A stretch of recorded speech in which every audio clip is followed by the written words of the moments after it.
What's going on? You're in the Beat Sessions. I'm your host, Mitchell Weary. It's Friday, February 10th. I hope you've all had an outstanding week.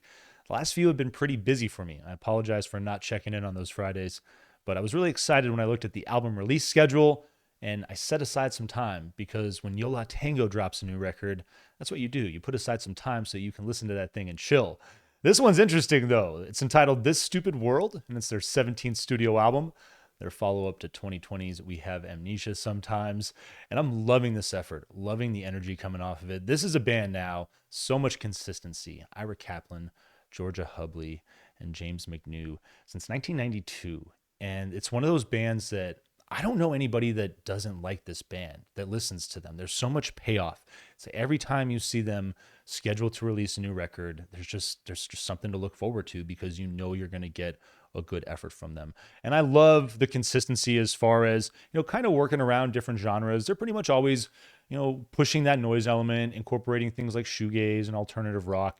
What I'm loving about this particular record is that This Stupid World has a really solid, like mid 90s alternative rock energy. It's just pouring off of this thing. It's in the production. It's in, the quality of the melodies and just the riffage and the guitars. I'm really enjoying just that sonically. It's a wonderful experience. If you're looking for a great guitar record this weekend, throw this thing on. It is a must listen for you. But the title, it's definitely pretty spicy there. And what I like about it is that especially in the title track, you explore the lyrics, and I think that there's this paradox there. There's this sort of like bittersweet aspect to that statement because yeah, the world is a damn frustrating place right now. But also it's what we have. It's the place that we have, and life in and of itself really is a beautiful thing, being here and especially if you live in America, I feel like we all have a lot of opportunity this day and age to go out there and to, if you're ambitious and if you have that drive and if you want to put in the effort to learn a skill and make things happen, then we're in a good place to do that. And I really dig that. So I really feel that is what is at the core of this record. It's that balance, and it's learning to, find coping mechanisms to deal with the frustrating elements of the world and to do it in a way that's, constructive and, not self-destructive. But also identifying that life does have a lot to offer and that life is beautiful and that it's a privilege to be able to breathe air and to walk on the earth and do our things. So I dig the dynamic that's on this record. It's probably one of the most heavy records that they've ever done. Definitely within the last decade. It's got great energy, and I think it comes at an appropriate time. I think right now, we're still dealing with a lot, and it's records like these that I think, help ground everybody and kind of provide some perspective as far as, I think that there are bigger general underlying issues that often go overlooked by a lot of people. I think that a lot of issues that people sit and dwell on or make, maybe microcosms of things that are much bigger, things that have much more magnitude in play. And so it's just cool to have rock stars like these guys together after 40 years, the consistency that's there, the perspective that's there. And, if there's anybody that can pull off a record like this, it's Yola Tango. This thing, it kicks off with Sinatra Drive Breakdown. Dig the opening track. It's got a really solid psychedelic feel.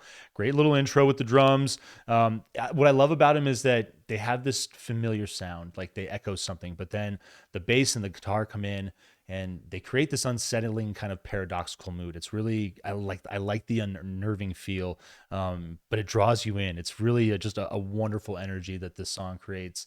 Big feel that I'm getting on this album is Sonic Youth. I know I mentioned that mid 90s alternative feel, but really there's a lot of elements, especially on this opener, that remind me of an album like Daydream Nation.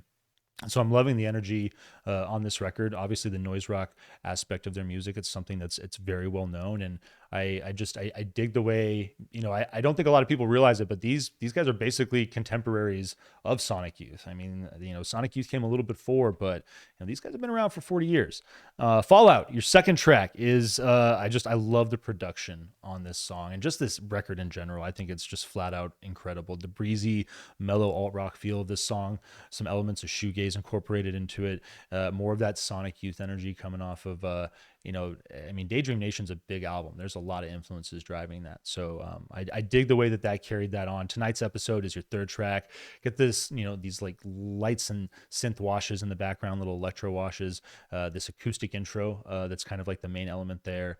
And this thing is interesting. The percussion hits, and it's bordering on frenzied, the percussion, but I never feel like that energy, fully lets loose. It's a great dynamic there. I love the bounce and the bass on this song. It's got a post-punk and punk energy, really at its core, and it's kind of like a nice change of pace given the, I guess, kind of alternative noise rock feel of those first two songs. As Celestine. A Celestine, I believe is how you say that. Says it in the lyrics, and I'm fumbling over it for some reason. I'm having a hard time. Forgive me. It's a pretty song. I really like the breezy acoustic driven element. There's some slide and some other elements that work and play here, some light synths, and it takes me back to that mid '90s alt feel that I was talking about. This is one of those tracks that really has that strong energy. Until It Happens is your fifth song. It goes to work quick. I really like the way that this song, kind of in the middle of this thing, some of these songs have some longer intros, and I just feel as far as the run and the energy, this is a great song at a great moment in the album, just the way it keeps things going. I really like the prominent drive in the percussion. It's mid-tempo. There's psychedelic elements. I like the way it's minimal, and that percussion especially, there's a lot of world elements that start working in lots of different types of percussion that create a really wonderful dynamic. It's a really unique song. I'd say probably as far as the energy and the influences that are driving it, one of the more unique tracks on the record.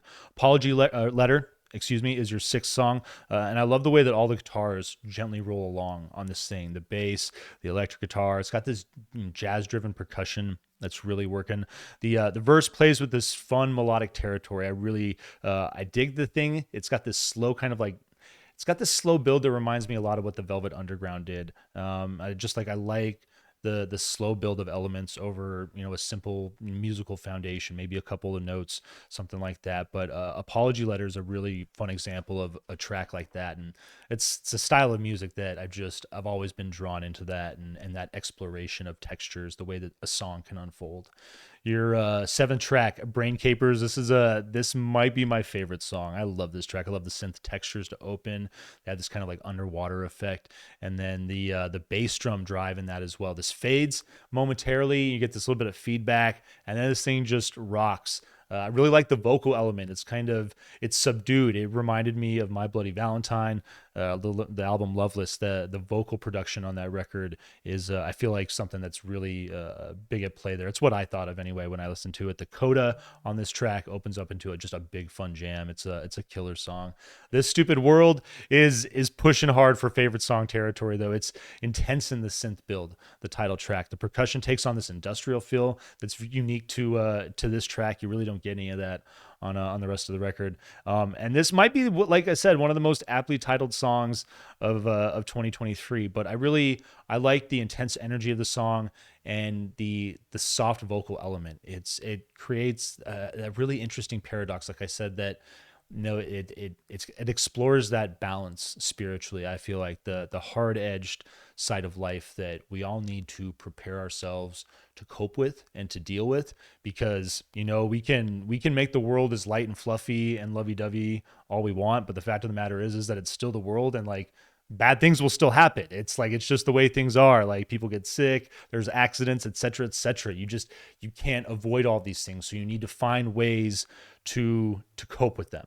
And so that gentle voice, that light aspect, the vocal element of this song, I really feel plays on that kind of always look on the bright side of life, to quote Monty Python sort of thing. And I'm a true believer in that. I really am. I feel like that there's always going to be downs, but life, even in those downs, there's always, opportunity presents itself. So, I'd rather take advantage than just, sit back and, kind of leave it to be.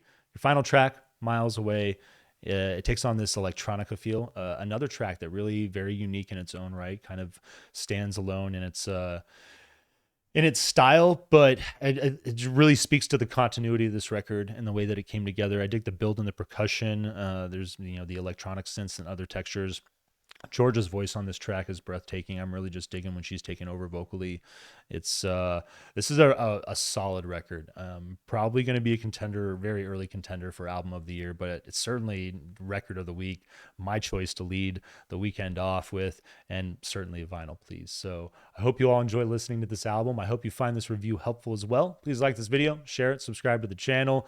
Do everything that you possibly can to help Keith and MB and I blow this project up in 2023. Tune into the live show on Tuesday nights at 10 p.m. Eastern Standard Time, where we go over the week's news and talk about other fun things, look at the albums we reviewed, having a really good time on the live show, and appreciate you all tuning into that. Stay tuned throughout the week for more album reviews. We'll see you next time on the Beat Sessions.